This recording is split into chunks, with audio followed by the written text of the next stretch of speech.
May kikwento ko sa'yo, pre. May kikwento ko sa'yo. Di ba may ano, may barko?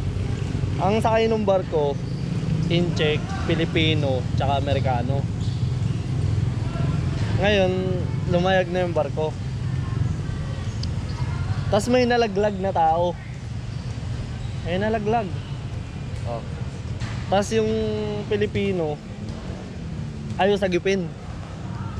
Ayaw sagipin ng Pilipino kasi ano eh, nasa barko hindi marunong lumangoy.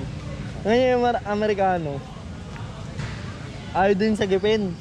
Kasi natatakot tumalon. May fear of heights. Ngayon yung Incheck biglang ano, biglang tumalon. Hindi nasagip ngayon, nasagip ngayon yung ano, yung babae. Pagkaahon sabi ng Incheck, wala ya kayo, sino tulak sa akin? Sino tulak sa akin? Tinulak lang pala. Nakapag-Tagalog pa po. Incheck na yun ha, nakapag-Tagalog.